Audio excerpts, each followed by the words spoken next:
Happy lunch hour, guys. All right, food, water, and shelter. Core necessities of what you need to survive, right? Has been since we were cavemen. It's so simple, even a caveman can do it. Is the public starting to crack? That's my question. You look at numbers that have just come out, and they're very telling if you put them together. Again, putting puzzle pieces together, and a little misleading if you take them separately. So I'll give you this credit card debt, the amount of money that we owe the public on credit cards, hit another all time high. Auto delinquencies going back up. Okay. We're getting back to the point we were during the pandemic.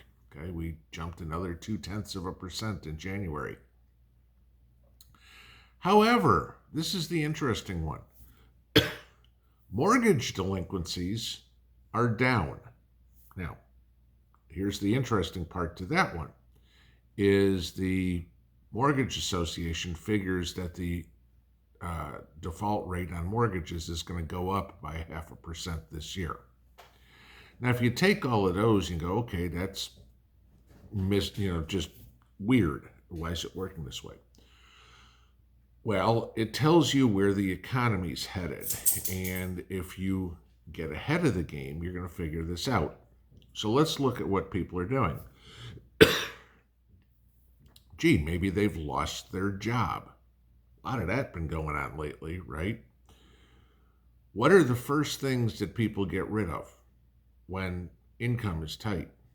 Usually it's things like entertainment, vacation, subscription services, whatever. People canceling Netflix because, hey, I can save $12 a month or whatever. We've already gone through that. Now people are starting to get to the point where I can't afford my car payments. I'm going to give you this. The average car payment in the United States, this floored me when I saw this, is over $700 a month. Who in the hell is paying $700 a month for a car payment? That's the average. Okay, so that means you got a whole bunch of people paying $400 a month and a whole bunch of people paying $1,000 a month for a freaking car. All right. So the car repossessions are going up. Can't afford that. Credit card balances are going up.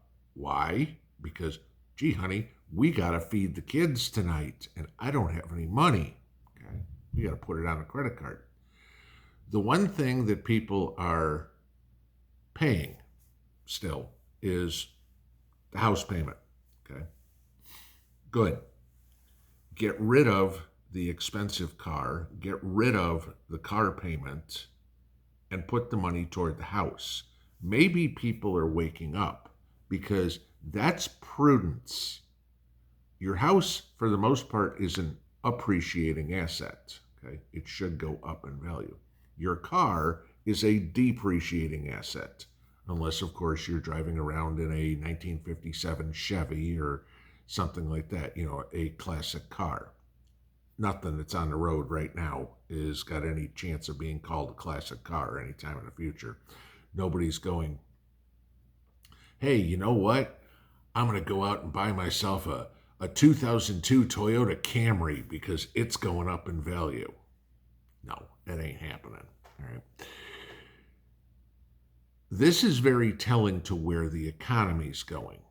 People have gotten to the point where they can't afford anything. All right, their cash is going to keep a roof over their house or over their head. They can't afford the car payment. They certainly can't afford the gasoline to put in the car, the insurance to put in the car. They start looking at this, go, I've got a $700 car payment. My insurance costs me $150 a month, and I'm pumping $300 a month in gas in my car. Gee, where could I come up with a better use for almost $1,200? Oh, I could pay on my house. There's an idea.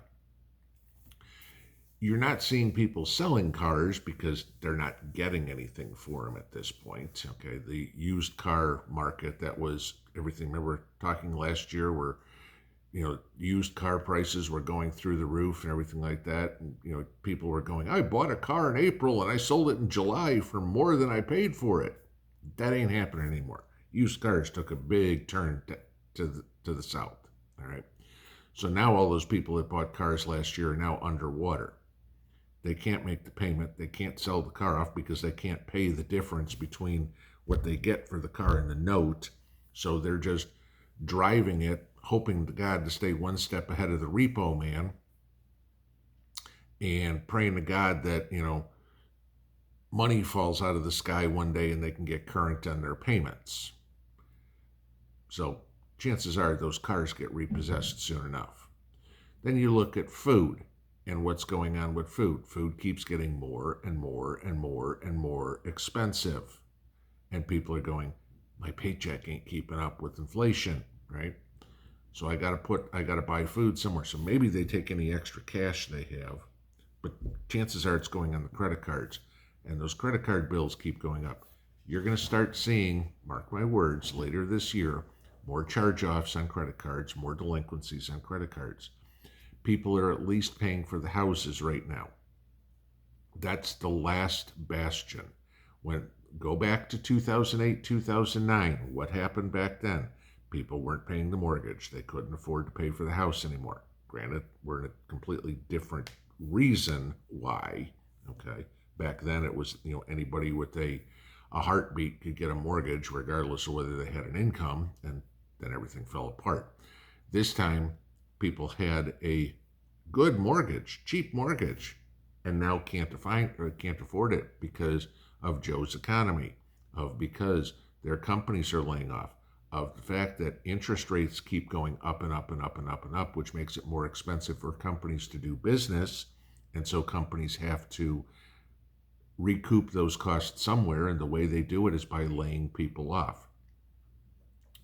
Watch very closely what is going on with the mortgage industry.